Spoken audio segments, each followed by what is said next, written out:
Hello leaders, Patrick Jinks here, leadership and strategy coach and president of the Jinks Perspective. We'll get back to our shorter coaching videos each week soon, I promise, but honestly, the videos we've been posting over the past several weeks have been met with tremendous response, so I want to share this with you.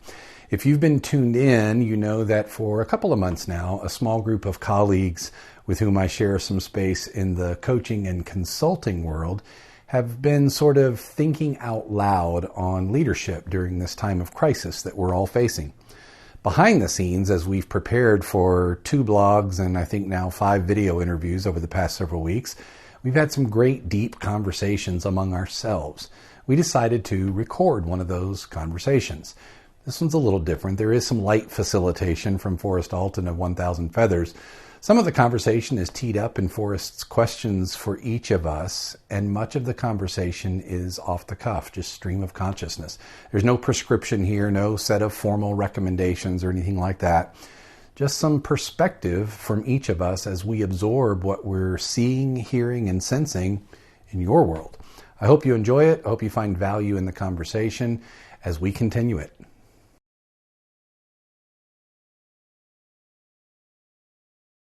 Hey, everybody. Glad we could get back together. It's been almost 6 weeks since we put that first blog piece out. And as I was thinking about this conversation today, we were in COVID mode, for lack of a better word, for 2 or 3 weeks before we even got together and wrote the blog, the first one.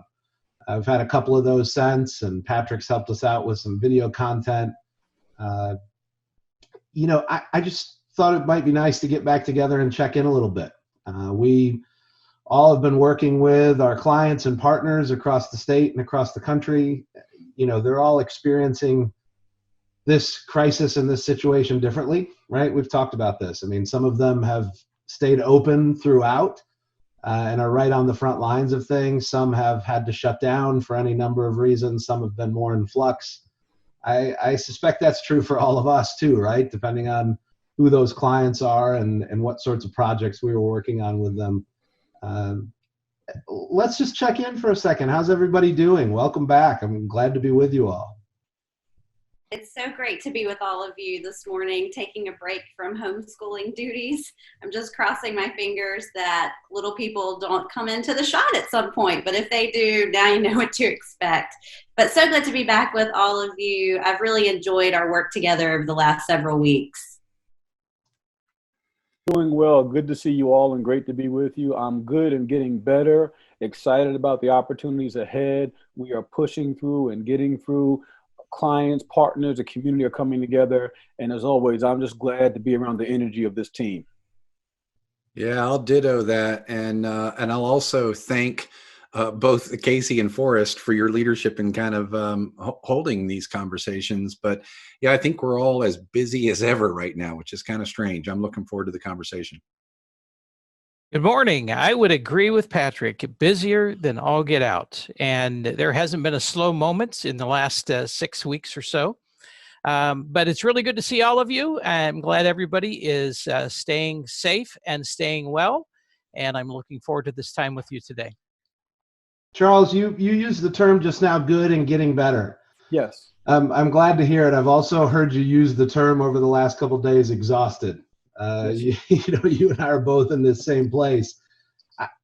I think that's probably true for all of us by some definition, right? I mean, this has been a long journey we've been on here. I mean, what can people be doing, especially, executive directors or CEOs and their boards? What can people be doing right now to keep up that energy level and keep charging ahead? Forrest, it's interesting. I'm an old school person, as you know, and I grew up with my parents listening to Bill Withers. I don't know if y'all know who Bill Withers is, but he had a song, Lean on Me. And some of you remember the movie and the song.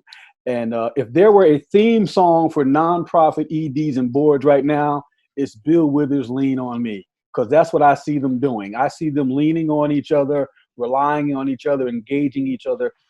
During this time, I am seeing boards and CEOs come together and bond like I have never seen before. I mean, they really are counting on each other, holding each other up, and creating that space where they are also saying we're exhausted, but we are pushing through. And I'll tell you something interesting as well, Forrest. what we're finding is it's actually more efficient now. And here's what I mean by that. What a lot of boards and EDs are finding is not the work that's exhausting, it's the uncertainty that's exhausting. It's the waiting that's exhausting. And what they're doing to deal with that is they're doing some action. They have some micro wins, as we call them. In other words, they're not trying to figure out what's going to happen in the next year, what's going to happen in the next week, in the next day, in the next 3 days. And those small wins are giving them the energy to keep going. Patrick, you're the leadership coach among us, right? I mean, this sounds like something I heard in the video you did with Madeline just a little while ago about shared leadership, right? This sort of sharing the burden. I mean, what am I hearing that correctly in what Charles is saying? I mean, what's this look like from your perspective? Yeah, I loved Madeline's answer on shared leadership. But before I get to that, I want to chime in. What Charles said when you said the word exhausted, I was coaching a client yesterday. One of the first things she said to me when I said, "So how's it going?" Her word was, "It's exhausting." And then the next thing she said was, "I feel like things like we can't move fast enough." We spent the next 5 minutes or so unpacking what all they've actually done in a 2-month period. And she was blown away. Like, wow, okay, wait a minute.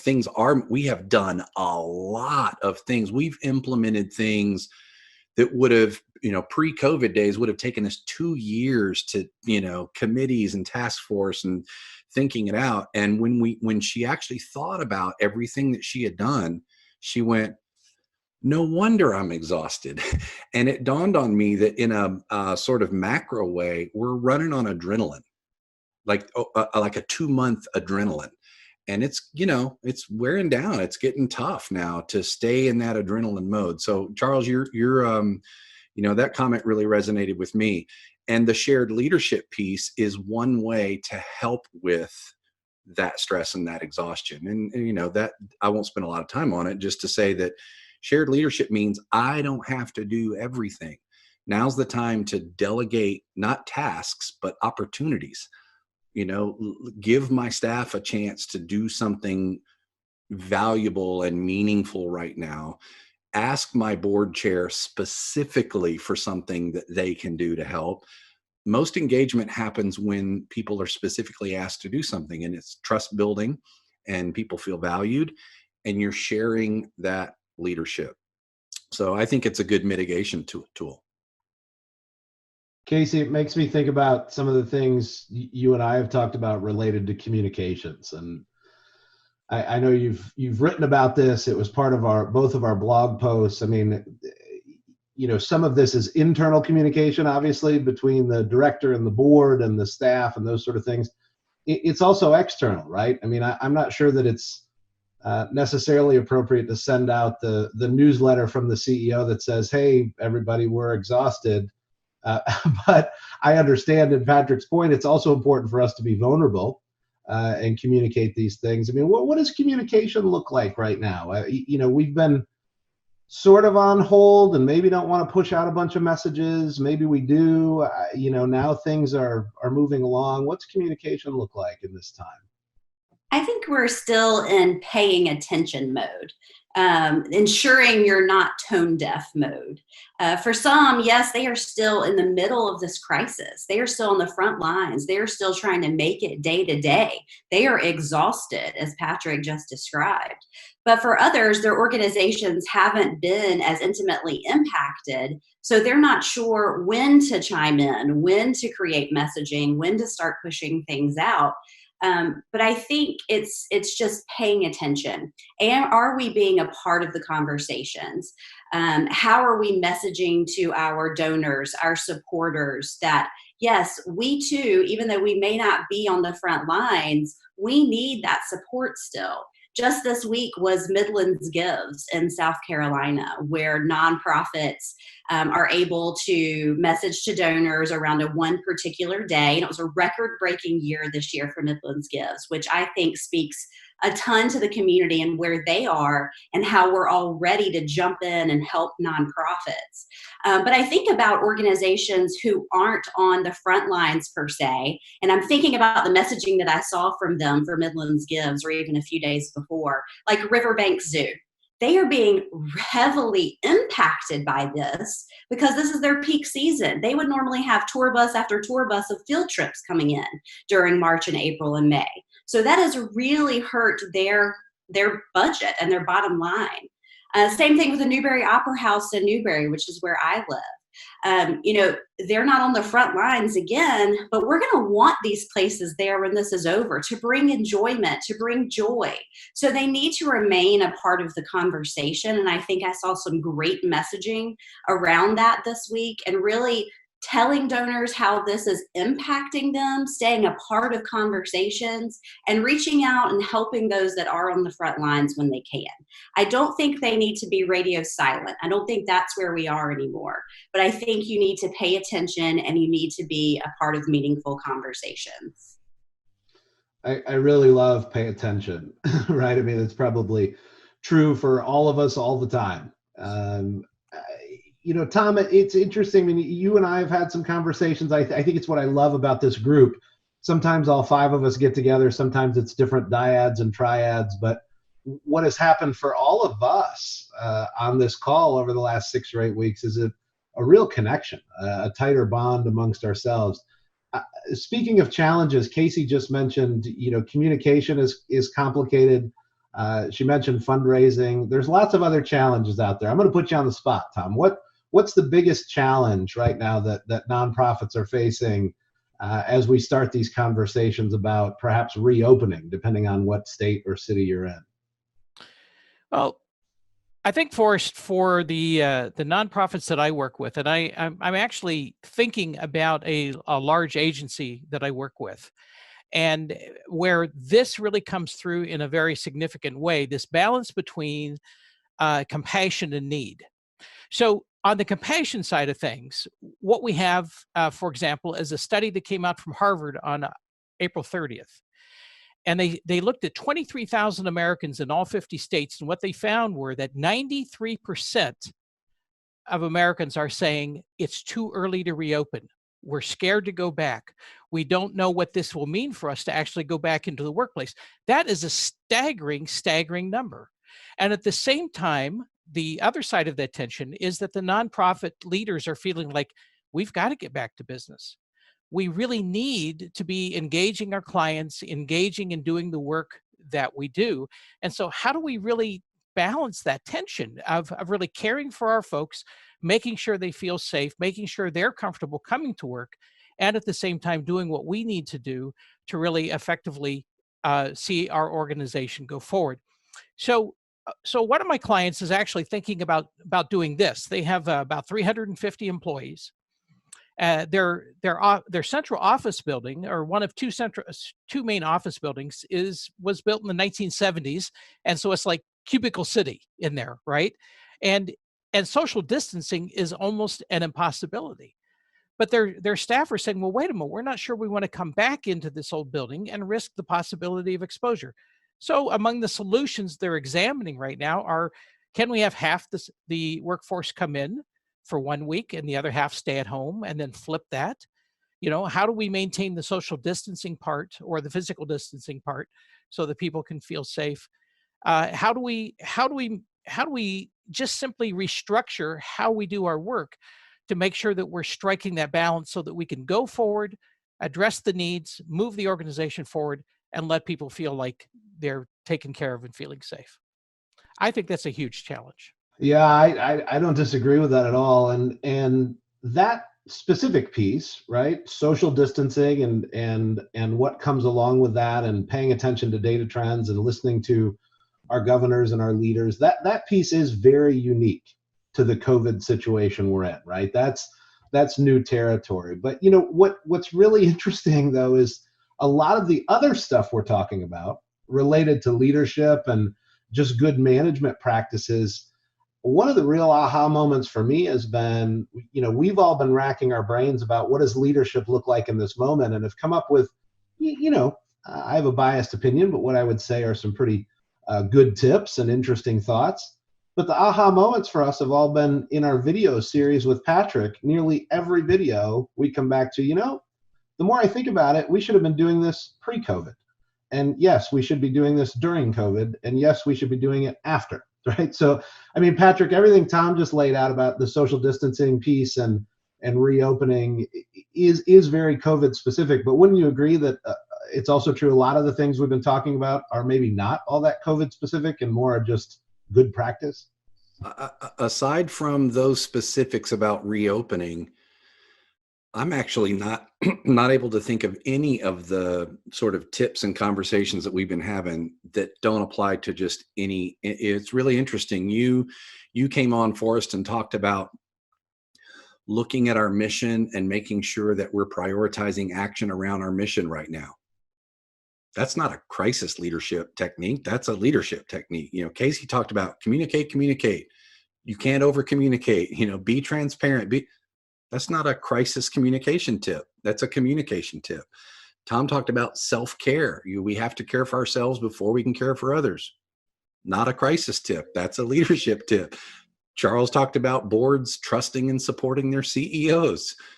Not a crisis. So the last time we had this conversation about this, Forrest, forgive me, but I came up with a really cheesy analogy that I think might make the case.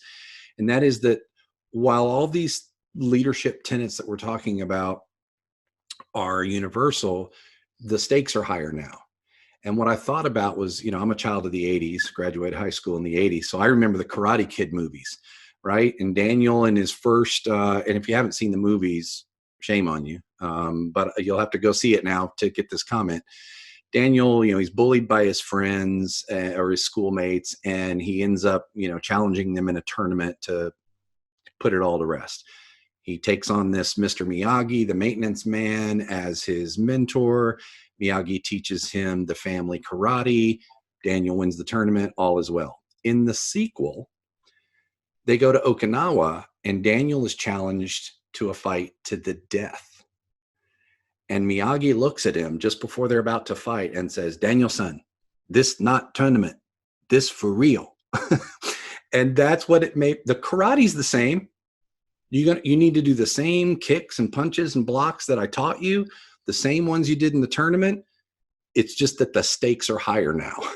To me, that analogy kind of paints it out. We're in a moment where these things really, really matter, not just right now, but they've got implications for the long term.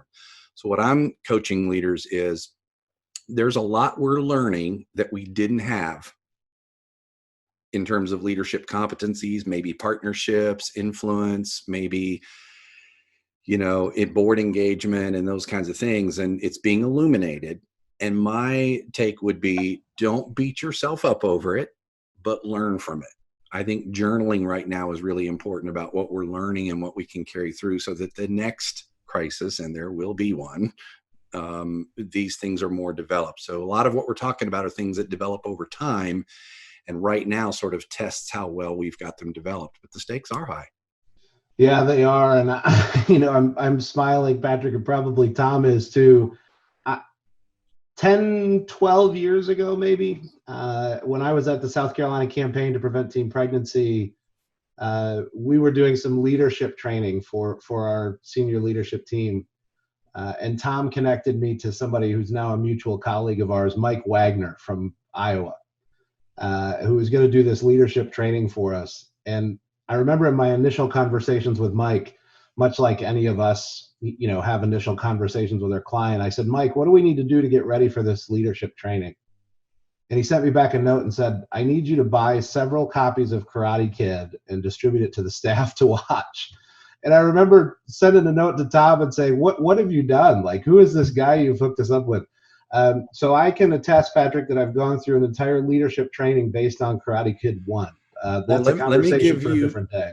Let me give you another one that we used in a formal leadership program. We actually viewed the entire film. I refer a lot to Apollo 13, the movie Apollo 13. It's not a documentary, but it's really close. It's very accurate. I've actually had the opportunity to talk to Jim Lovell about the movie and its accuracy. And it's a master class in crisis leadership. And I would just say the biggest gem that I get out of it every time I think about a crisis is when the flight commander, Gene Kranz, after the ship's oxygen tank has exploded and they're in trouble, Gene Kranz says, what do we have on the spacecraft that's good? And let's deal with this from a position of status. And so I really do think asset thinking right now is really important to what we're doing. Yeah. You know, if I could, I want to go back for just a second in terms of this idea that we were talking about. So much of what we need to do is what we already have been doing at one level or another. I so completely agree with that.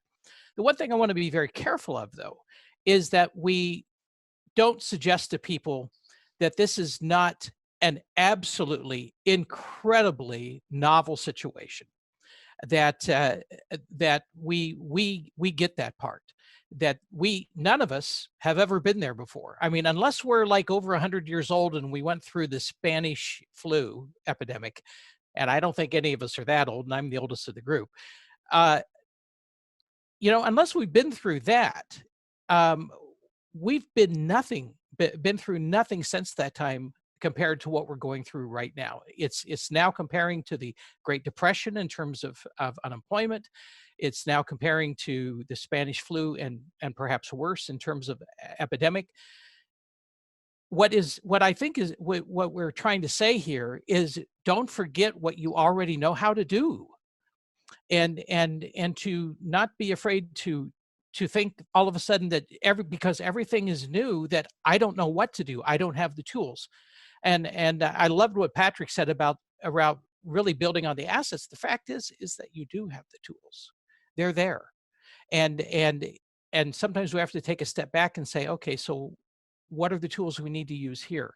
And so I think that's, at least as I hear this, I think that's what we're trying to say. Yeah, I think that's exactly right, Tom. And using the tools and the assets we have, and or back to some of these shared concepts, finding the people in our circle who do have them, right, and bringing them in closer. I really resonate with this. The stakes are higher part that Patrick was mentioning. My old baseball coach used to say, "Pressure bust pipes." And you know, I mean, the stakes are higher here. The lights are brighter. The decisions all matter, but so many of the tools that we have in our toolbox are the same if we remember to use them. Charles, it makes me think about something you had on social media a couple days ago. We all follow each other and interact with each other and learn from each other. You had a post the other day that highlighted 3 words: imagination, courage, and authenticity. Short of Patrick and I getting our imagination going about recreating Karate Kid or Apollo 13 movies as part of our learning. I mean, imagination, courage, authenticity. That post really struck me. I'm wondering how you got there and why you were pushing out those 3 words. You know, Forrest, speaking with EDs and others over the past couple of weeks, those 3 words kept coming up in those conversations. Talking with board chairs and board meetings, those 3 words just kept coming up over and over and over again. And one of the things that I realized is imagination, and authenticity, and the things that we're talking about right now are so important to the work that we are doing, and courage.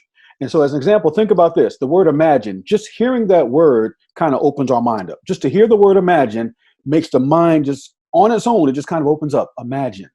And we really need right now some creative things to take place. So imagination fuels creativity. Courage, I believe, fuels action, okay? And authenticity fuels trust. So if there was ever a time where we need boards and EDs to imagine possibilities, to have courage when they act, and really be authentic in their actions, it is right now. I don't know if any of you realize this, but many parts of our world and our country right now are what I would call a low trust environment. And people right now are begging for leadership.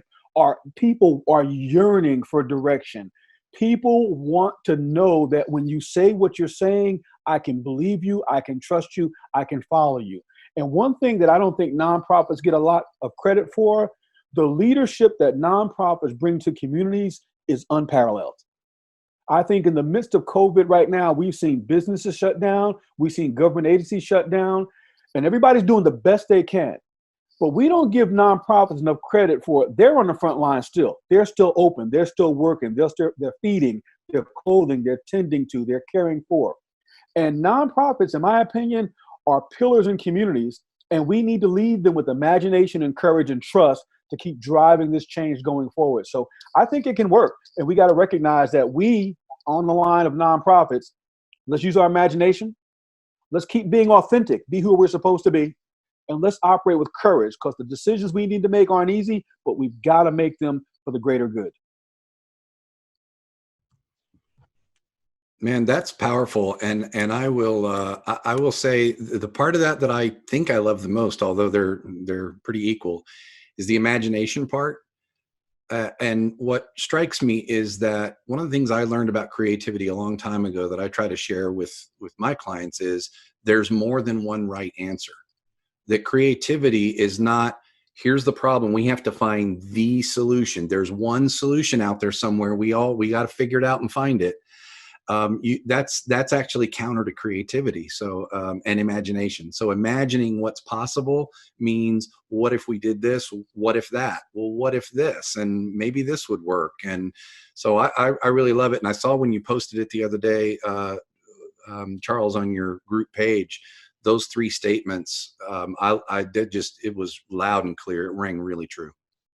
Well, that's really got my creative juices going now, talking about imagination here. And actually, it really dovetails into something I've been thinking about this, which is that not only do our leaders and our leadership need to be really imaginative and creative, but we also need to open space for innovation to really emerge in our organizations as well.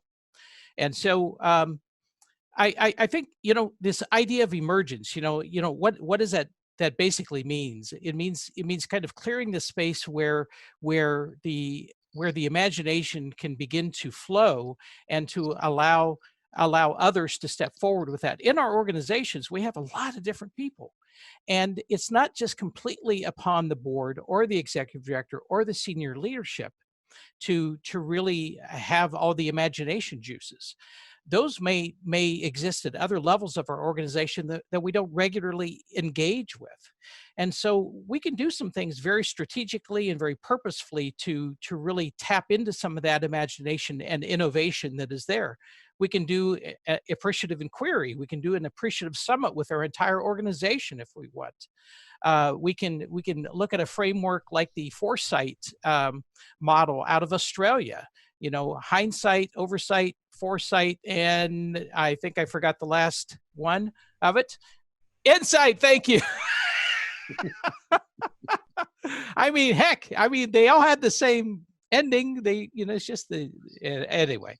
But the foresight model is one of those that's out there that gives us a framework for how we really, really think about what it means to be imaginative and to create the space for innovation to emerge. And of course, as it emerges, then we have to feel comfortable, doing rapid prototyping with the ideas to see what works best. And Patrick referred to this somewhat as well, that we have to become comfortable with good enough. We're not going to it's not going to be possible for us to do something in our very best way. To make it perfect. And so let's go for, is it good enough for this moment? Because we always have the opportunity to improve it. We can always make it better, and we can reach our best, but it doesn't have to be our best to begin with, especially in a moment of crisis like this. So thanks to Charles for introducing this whole idea of imagination and creativity, because this is really what is needed by all of us right now, is because we don't know the future. We don't know what's coming at us. So we can only imagine what it might be and then think of creative ways to address it. Forrest, can I jump in there real quick? Just Tom said something that just made me think of something. As you know, I'm a veteran, Air Force veteran, and it brought a military term back to mind for me. A military term, it's an acronym, OODA, O-O-D-A. Some of you know this term. Observe, Orient, Decide, Act. Observe, Orient, Decide, Act. Particularly used by fighter pilots and others who are operating, obviously, at supersonic speeds.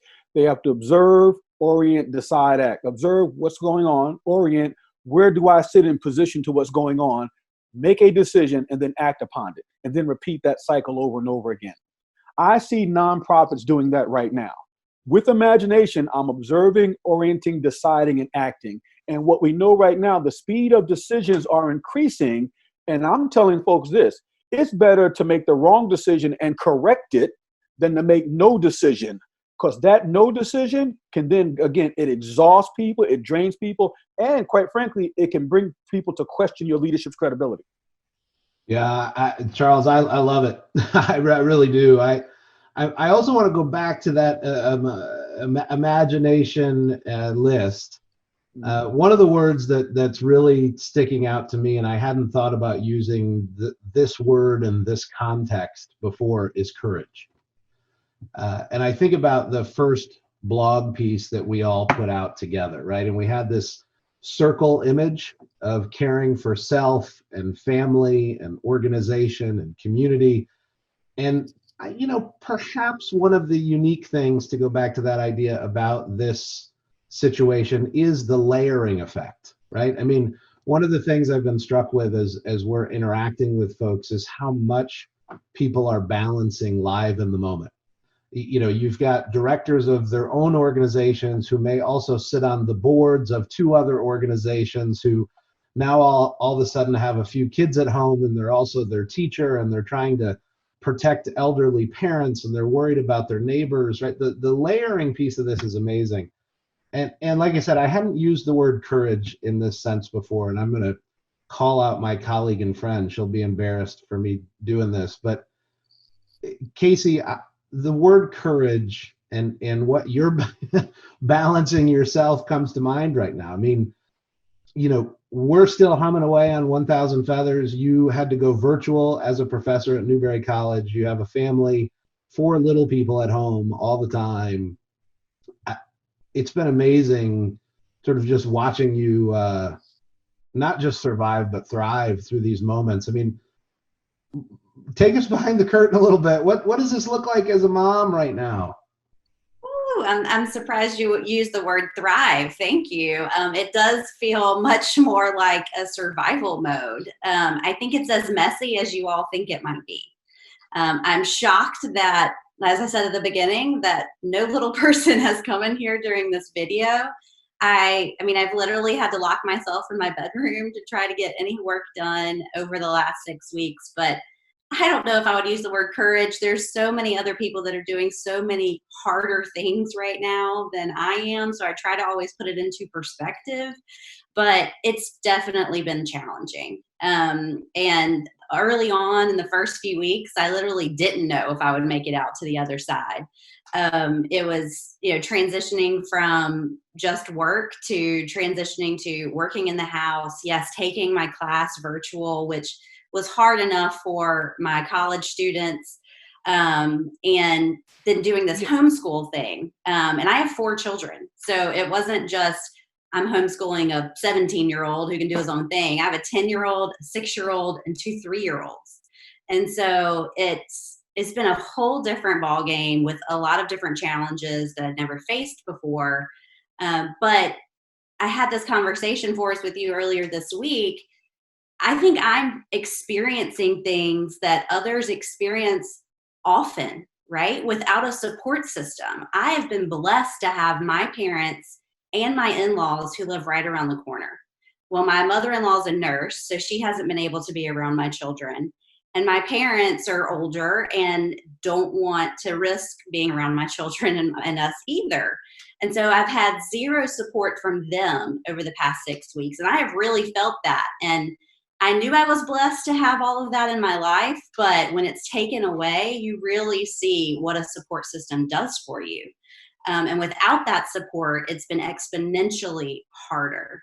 So the kids never leave the house, nor have I been able to get out and actually go to my office. So it's been hard to transition into, I can work 30 minutes here, and then, okay, a few hours later, I can work another 30 minutes. It's just a totally different work environment.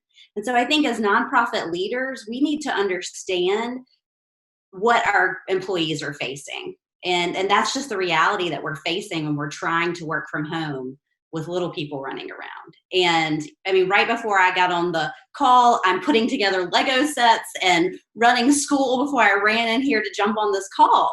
And so it's just a balancing act that none of us have ever had to really do before. But I love, Forrest, how you said right back at the beginning of this, you had these 4 children before, but now it's like in everyone's face that we're all dealing with all of these different things. And I think one good thing that has come out of this is the grace that we are all showing one another. And I've seen that through our clients. Forrest, I've seen that with you. Thank you. I mean, there's just been a lot of grace for all of us who are trying to balance things that we've never had to do before. It's another good word, right? We've come up with a whole list of words and themes and topics here. Patrick, I'm struck as I'm listening to Cayci. You and I were on a call recently with 100 CEOs from across the state of South Carolina talking about, I'm still using quotes here whenever I say reopening because it means such a different thing to different people.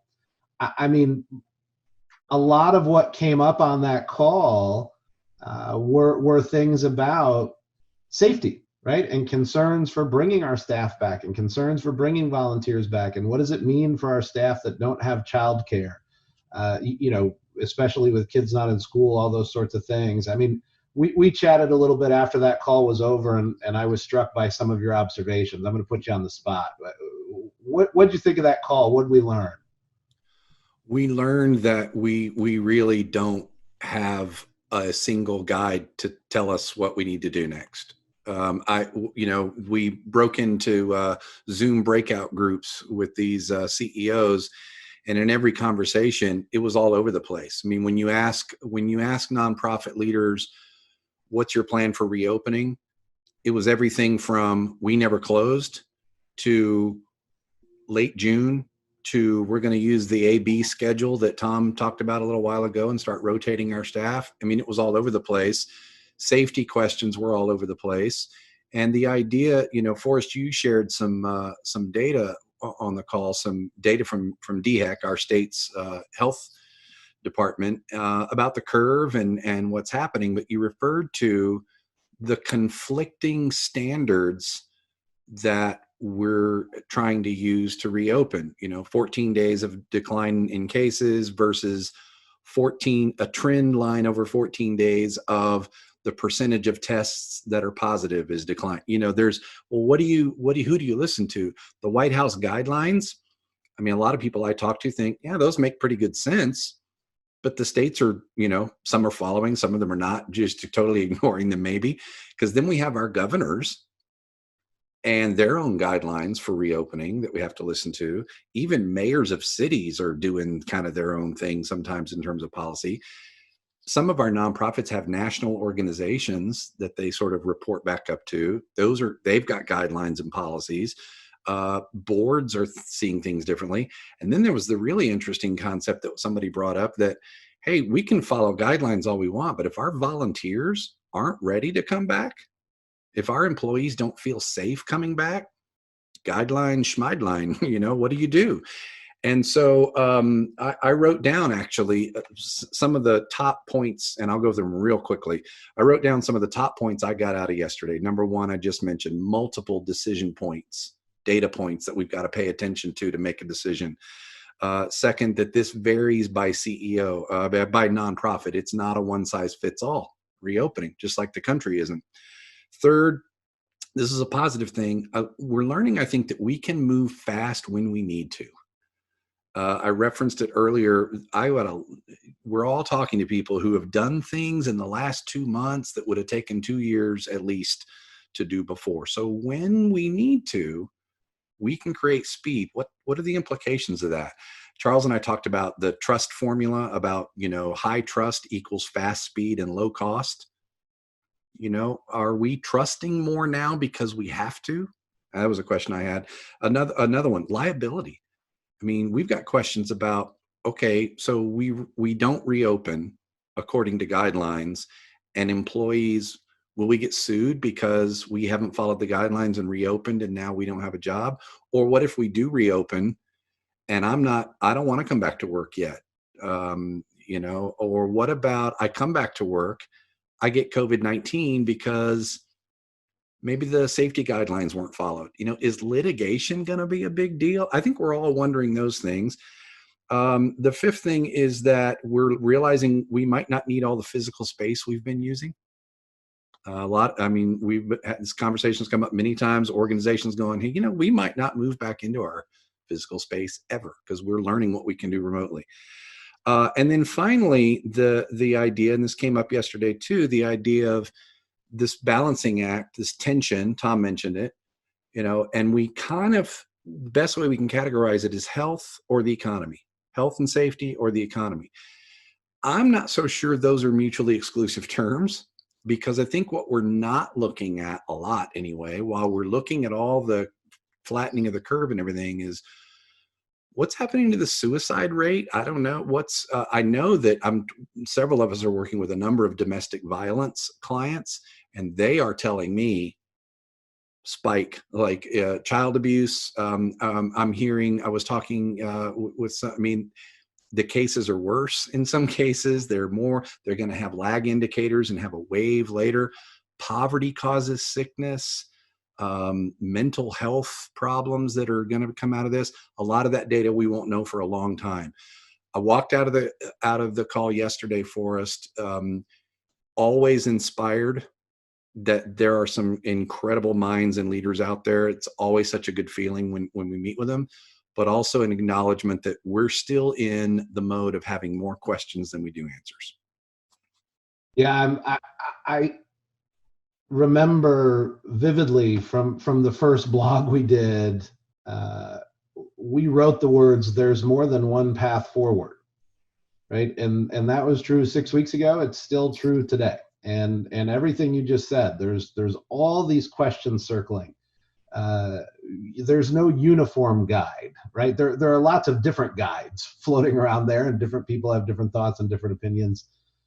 But it's also true, Tom, and you and I have talked about this, that by any measurable definition, we can't just hunker down and wait for this thing to quote unquote go away, right? There are varying interpretations of, will there be a spike, or has the curve been flattened, or when's it going to decrease, or those sort of things. But this isn't anymore. I think all of us are coming to the realization that it's not just going to disappear. Right. So Tom, I'm directing this at you, but I want to hear everybody's thoughts on this. Given all these challenges that are circling, what's the most important thing? Give me one thing leaders and organizations can do in this moment as they move forward into the next 6 or 8 weeks. Really good question, Forrest. And I think that I'm going to go back to something that I heard earlier, and from Cayci and from Charles and Patrick, around this idea of courage. I think that in this moment, the leaders of our nonprofit organizations we work with, nonprofit leaders across this country, really need to have courage to do what they know that they need to do for their organization in this moment, regardless of what anybody else is doing out there. Guidelines are great. Information is always very, very useful. We have to process it. We have to think about it. But ultimately, what it comes down to is that we have to make those decisions to do what we know is best for our organization and right for our clients and right for our staff.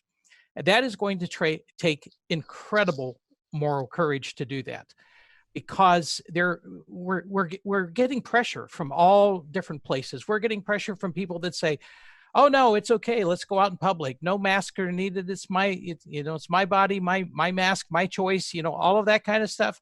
We're getting pressure from people that are saying, "No. You can't even go outside without practically a respirator mask," right? So there is this balance that we have to strike. But knowing what that balance is and acting upon that is going to be the decision of every nonprofit leader and their organizations. It may not be popular, but it needs to be the right thing that you do for your organization in this moment. Tom, I completely agree with you. And back to what Patrick said, there is no one size fits all. I think that is the the big headline here. There isn't like, this is what every single nonprofit needs to do. And I would encourage nonprofit leaders to talk to your staff. Listen to them. What are their concerns? What are they willing to do? What does their home look like right now? Like, it's not back to normal for those of us with young children at home until we're not at home with young children. So until childcare is opened up, or summer camps, which don't seem to go, I don't think those are going to happen, till our grandparents feel comfortable stepping back in, until they go back to school in the fall. Like, this is not normal. And so as much as we want to get back to opening businesses, like, you just have to realize we're in different times. This is not normal for your employees. And I would really encourage leaders to reach out to their employees and really start listening to them.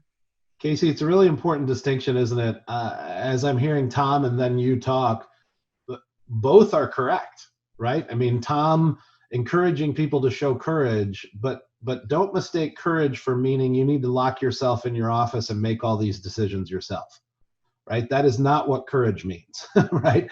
We can make courageous and bold decisions and listen to and absorb and take in the input of our staff and our board and those in our inner circle. Charles, what would you add here? One thing. One thing that I would add, excuse me, I think nonprofit board and leaders need to make values-based decisions. If we do anything right now, we have to make values-based decisions. Excuse me. Those values that you have on your website, on the wall, on your business card, or in your board manual, now's the time to look at those things and say, are they really real? Are they just nice words, or are we really going to practice these right now? Because this is the time where, as we're being nimble and being flexible, and we're practicing all these different things, resiliency and so on, our values should guide everything we do. And tough decisions guided by values must be made. Patrick?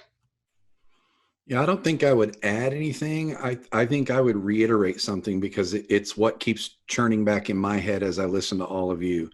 And it goes back to something Charles said on his interview with me a few weeks ago, and it got a lot of response from people that watched it.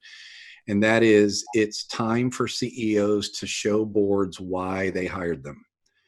And so I want to mix that comment with everyone's comments about courage.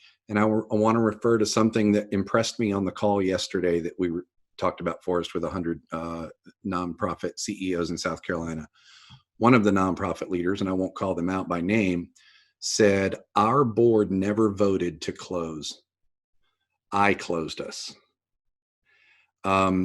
It was not a time when we had, board meets the second Thursday of next month. When we get a chance, we'll ask them about, should we close or not? It wasn't time for that. Board members were distracted. There was already, now the caveat is, there was already established that high level of board trust in CEO that Charles talks about.